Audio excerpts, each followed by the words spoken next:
This video tutorial is going to focus on adding polynomials. We are going to add the two given polynomials. So we are going to do 5b squared plus 3b minus 8, which is our first polynomial, and we are going to add that to our second polynomial, which is 2b squared minus 11b plus 2. To do this, we need to take a look at each term in our polynomials. Let's start with the first term, 5b squared. 5b squared and 2b squared are like terms, so we're going to keep them as the same color. Next, we will move on to a positive 3b.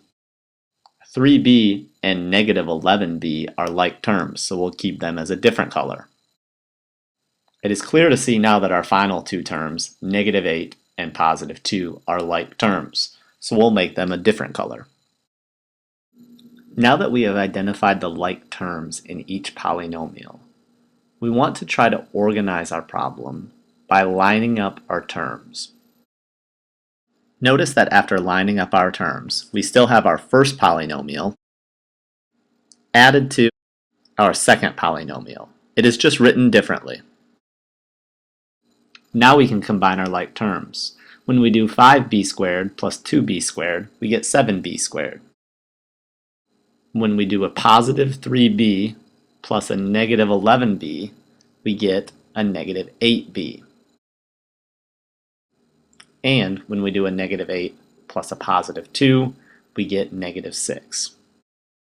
So when we add these two polynomials, we get a final expression of 7b squared minus 8b minus 6. Let's do a quick check for accuracy before moving on. We did 5b squared plus 2b squared and got 7b squared. Then we did a positive 3b plus a negative 11b, which got us negative 8b. Lastly, we did a negative 8 plus a positive 2, which got us a negative 6. So our answer checks out. Now, let's add these two polynomials. Our first polynomial is 5z to the third plus 3z to the second minus 2z plus 5. And we are going to add that to our second polynomial, which is 3z to the third plus 4z plus 1. First, we want to identify the like terms from each polynomial.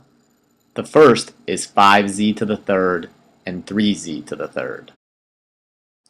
Let's line those two like terms up.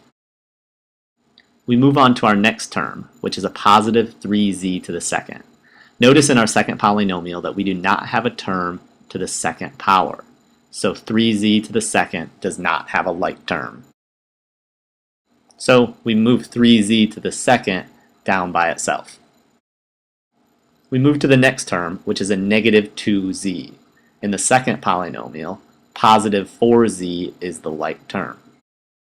So we line up negative 2z and positive 4z. Our last like terms are positive 5 and positive 1, and we line those up below. So we still have our first polynomial added to our second polynomial. It is just written in a little different way. Let's combine our like terms now, starting with 5z to the third plus 3z to the third, which is 8z to the third. Next, we have just a positive 3z to the second. Remember, there was no like term for this term, so we bring 3z to the second down. Next, we do a negative 2z plus a positive 4z, which is a positive 2z. Lastly, we do a positive 5 plus a positive 1, which is a positive 6.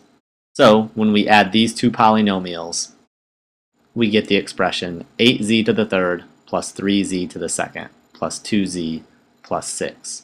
Before moving on, let's check our work for accuracy. We did 5z to the third plus 3z to the third, which is 8z to the third. Then we did a positive 3z squared, which did not have a like term, so we bring the positive 3z squared down.